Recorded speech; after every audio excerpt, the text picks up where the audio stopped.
There it is. There it is. Hey, good morning, everybody, and welcome to Morning Motivations. I got a little treat for you. I got my grandson right here. Say hi, everybody. Say hi, Bennett. I just had the joy of feeding him some of his breakfast with his mother. He's 7 months old now, and he is crawling a little bit, and he's saying, Mama, Mama. He's my namesake. He's Bennett Daniel. Yes, he is. So he's part of my story. So today, as you've joined us for Morning Motivations, I am going to give Bennett Daniel to his mom, and she's going to put him to bed. So welcome, everybody.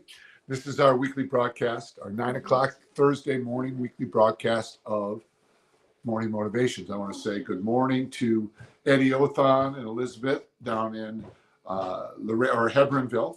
Elizabeth, I will be in Laredo and then over in Hebronville the weekend of July 28th through July 30th. I'll be hanging out with Pastor Kelvin and getting a chance to be there. So make sure you come hug my neck. Eddie, you and I are going to be together tomorrow, which is pretty awesome. We'll be traveling down to Santa Clara, Cuba, and working with the Cuban people there, Pastor Yoel and Heidi, and all the Jorges that are there, which is great. Got Jorge, a brother, Jorge, a son. It's really, really cool. So today I want to talk about the concept of owning your own story. It's very powerful to connect to who you are. Very powerful to not spend your thought time with regrets, not spend your thought time with bitterness of any kind. And so the way that you do that is that you kind of celebrate every struggle, every trial as a learning experience. And it's so important that you do that. And the important part about that is not to become self-centered by telling your story, but really by going through your story, giving thanks for the tough days in your life, making notes, either in a journal or mental notes at the very least, of what you learned through that, how you grew through those different things, and then you tell your story, decisions that you made, people that helped you, because a lot of times we focus on people that hurt us or betrayed us or neglected us, and we don't really spend the time to begin to build building blocks in our lives by going through our lives and owning our own story. You know, my story starts in Minnesota. I was born in a hospital in St. Paul, where my grandfather worked as a painter. He used to paint all through the hospital. And my mom was 19 when I was born.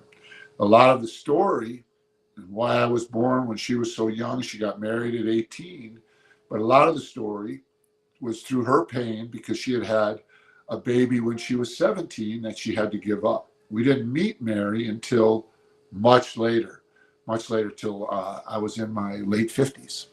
And so it's always interesting to see how, you know, your parents affect you, how everything works together. But when you think about it and you don't place negative judgments on things, then that becomes part of your beautiful story that you can tell to everybody. So my mom, having given up that child, she missed that child, and it was part of the way culture was back there in the 50s. That baby was born in 1957, and they would, in the Catholic community, they would take the young girls and they would kind of cloister them away, hide them away, and then they would, you know, they'd deliver the babies, and then within a few hours, they would take that baby and give it to a foster family.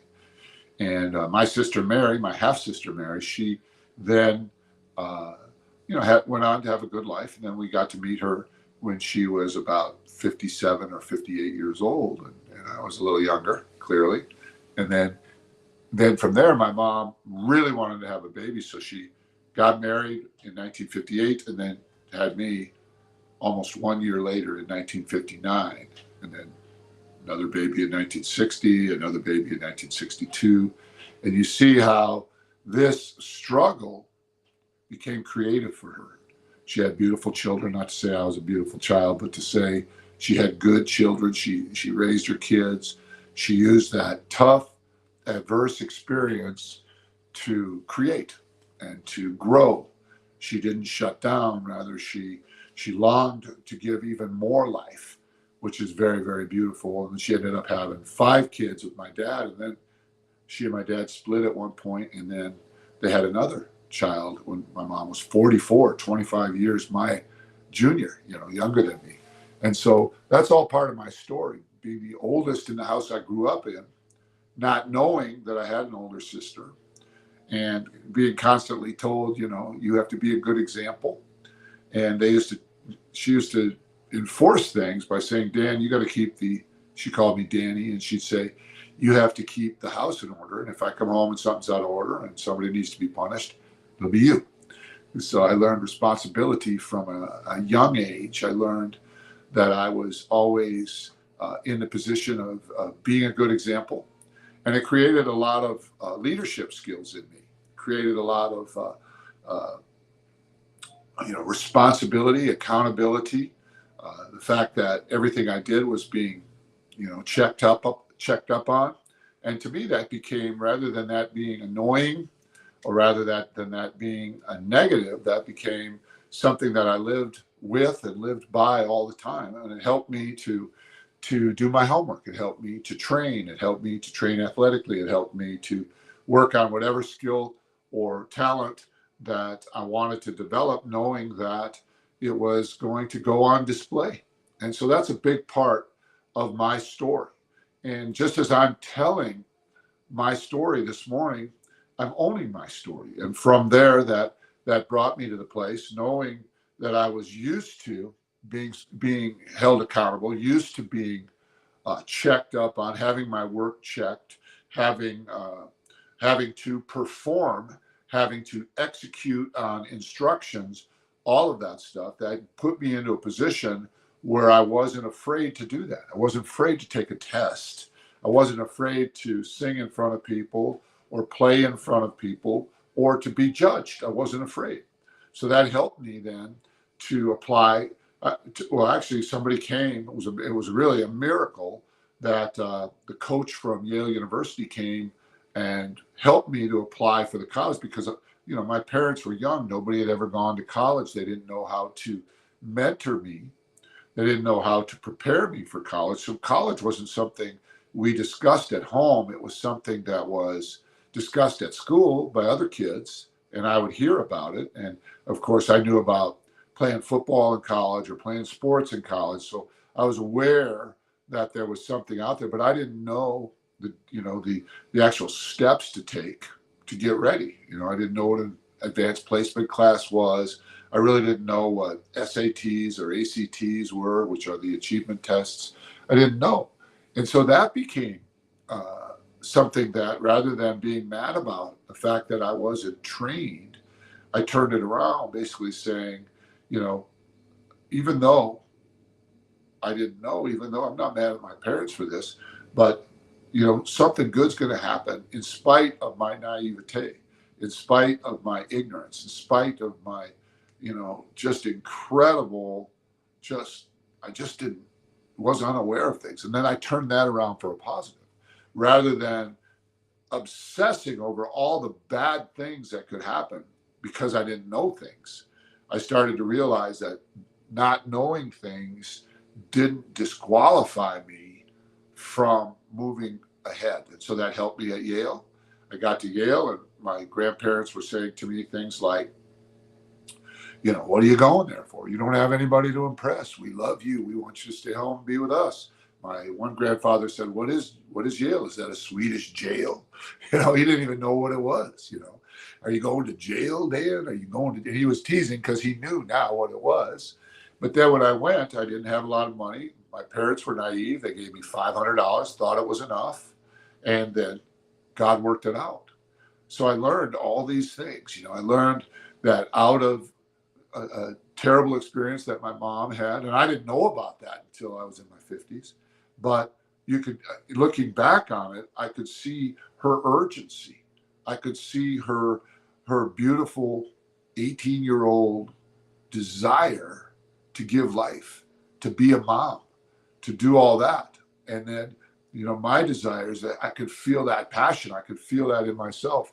I didn't want to live a life without passion. I wanted to do everything with passion. So you turn your story into a testimony. You turn your story into a powerful thing. And one of the things I'm going to do at our next Deeper Life conference, and I invite all of you to come and join us, is I'm going to pay for the development of anybody who wants it. If you want to come to our Deeper Life conference, I will help you to tell your story, and it'll be put into a book, and then you can put pictures in it. I have a member of our group that has a website that creates templates, so chapter by chapter, picture by picture. You can go from your childhood through your teen years, your 20s, 30s, all the way up to however old you are now, and tell your story. And the purpose of it is not to just leave a legacy or to have a memorial, but the purpose of it also is to begin to love your story and live your story and really understand that you learned through your story.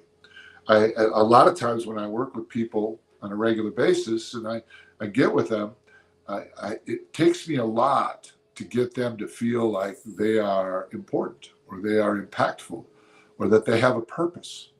And this exercise of owning your story, this exercise of living your life through your imagination and going back and turning every negative into a learning experience is absolutely powerful.